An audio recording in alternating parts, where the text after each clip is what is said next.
दुनिया में बहुत से अमीर लोग आए। किसी ने तेल बेचकर पैसा कमाया, किसी ने बड़े बड़े मॉल्स बनाए। लेकिन एक इंसान ऐसा भी आया जिसने इलेक्ट्रिक कार को फ्यूचर बना दिया, प्राइवेट रॉकेट स्पेस इंडस्ट्री को बदल दिया और इंटरनेट को सैटेलाइट से आसमान तक पहुंचा दिया। उस इंसान का नाम है एलोन मस्क। एक लड़का जो बचपन में दोस्त से ज़्यादा किताबें से बात करता था, आज दुनिया के सबसे पावरफुल बिजनेसमैन में गिना जाता है। लेकिन एलोन मस्क हमेशा से अमीर नहीं थे। उनकी ज़िंदगी में बायलिंग थी, फेलर्स थे, बैंकरुप्टी का डर था और ऐसे मोमेंट भी आए जब उनके पास किराया देने तक भी पैसा नहीं था। तो कैसे साउथ अफ्रीका का एक शांत लड़का दुनिया के सबसे इनोवेटर में बदल गया।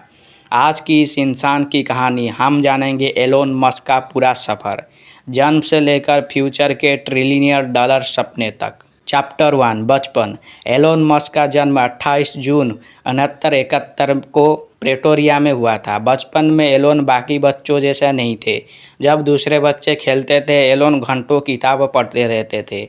साइंस फिक्शन, स्पेस टेक्नोलॉजी, इन चीज़ों में उन्हें बहुत इंटरेस्ट था। कहा जाता है कि वो इतनी किताब पढ़ते थे कि कभी कभी पूरी इनोसेलोपीडिया ख़त्म कर देते थे। लेकिन स्कूल लाइफ आसान नहीं था, उनको मजाक उड़ाया जाता था। कई बार बाइलिंग भी हुई। एक बार कुछ बच्चों ने उन्हें इतना मारा कि उन्होंने हॉस्पिटल तक पहुंच जाना पड़ा।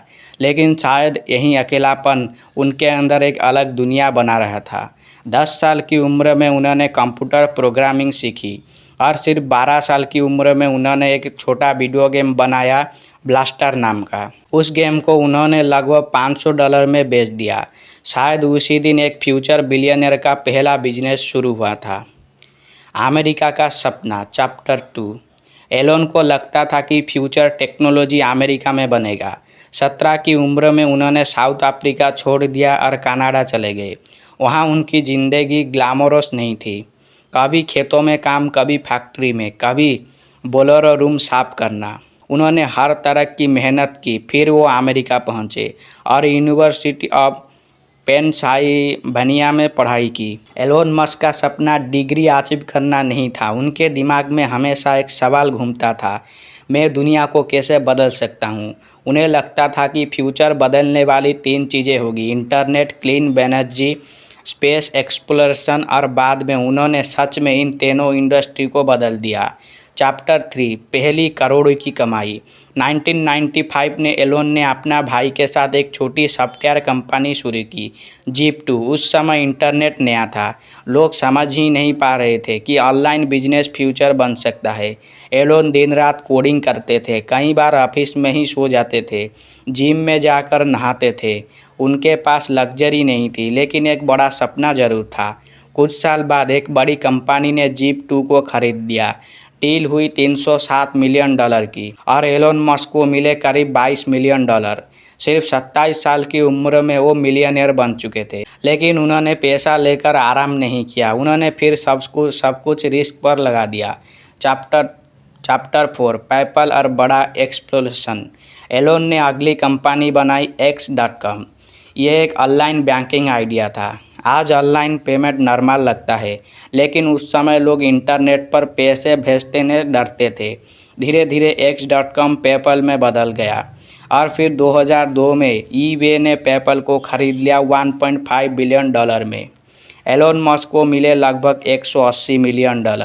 अब वो ऑफिशियली बहुत अमीर थे, लेकिन जो उन्हें आगे किया वो शायद दुनिया का सबसे रिस्की बिजनेसमैन डिसीजन था। उन्होंने अपनी ऑलमोस्ट पूरी वेल्थ नई कंपनीज में इन्वेस्ट कर दी, ऐसी कंपनीज जिन पर कोई भरोसा नहीं करता था। स्पेसएक्स। जब सब हंस रहे थे, 2002 में एलोन ने शुरू की स्पेसएक्स। उनका गोल था इंसानों को मार्स तक पहुंचाना। लोग को यह आइडिया पागलपन लगा, क्योंकि रॉकेट बनाना गवर्नमेंट का काम माना जाता है। लेकिन एलोन को लगता था कि स्पेस ट्रैवल को सस्ता बनाना ज़रूरी है। पहले रॉकेट लॉन्च हुए और फेल हो गए। दूसरा लॉन्च, दूसरा भी फेल। तीसरा लॉन्च, फिर एक्सप्लोरेशन और कंपनी ऑलमोस्ट ख़त्म होने वाली थी। एलोन का पैसा भी ख़त्म हो रहा था। कई रिपोर्ट के अनुसार उनके पास पर्सनल लेवल पर भी बहुत कम कैश बचा था। लेकिन उन्होंने हार नहीं मानी। 2008 में 14 रॉकेट लॉन्च हुआ और इस पर सक्सेस। कुछ ही समय बाद नासा ने स्पेसएक्स को बड़ा कॉन्ट्रैक्ट दिया। यहीं से एलोन मस्क की जिंदगी बदल गई। आज स्पेसएक्स दुनिया की सबसे पावरफुल प्राइवेट स्पेस कंपनी में गिनी जाती है। चैप्टर 6, टेस्ला का रिवॉल्यूशन। उसी समय एलन टेस्ला इनके पर भी काम कर रहे थे। उस समय इलेक्ट्रिक कार को लोग बोरिंग समझते थे, लेकिन एलोन ने कहा फ्यूचर इलेक्ट्रिक होगा। टेस्ला की शुरुआत आसान नहीं थी। Production problems, losses, criticism. 2008 में टेस्ला ऑलमोस्ट बैंकक्रप्ट होने वाली थी। एलोन ने अपना बचा हुआ पैसा टेस्ला में डाल दिया। अगर टेस्ला फेल होती तो शायद एलोन भी फाइनेंशियल खत्म हो जाता, लेकिन फिर टेस्ला ने दुनिया बदल दी। Fast electric car, modern technology, self driving future. धीरे धीरे पूरी दुनिया ईवीएस की तरफ जाने लगी। टेस्ला का स्टॉक तेजी से बढ़ा और एलोन दुनिया के सबसे अमीर लोगों में शामिल हो गए। चैप्टर 7, एआई, इंटरनेट और फ्यूचर। लेकिन एलोन यहीं नहीं रुके। उन्होंने शुरू किया Starlink, Neuralink, XAI, robot project. Starlink satellite से इंटरनेट पहुंचा। न्यूरोलिंक इंसानी दिमाग और कंप्यूटर को जोड़ने की कोशिश कर रहा है।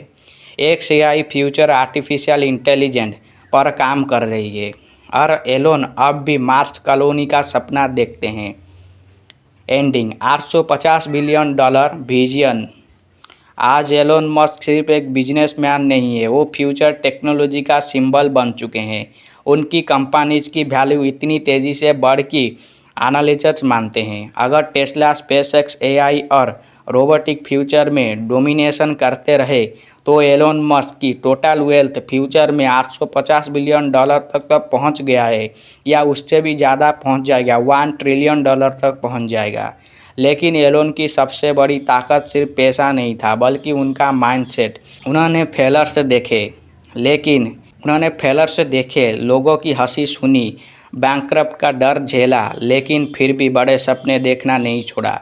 एक बिल्ड बच्चा जो किताबों में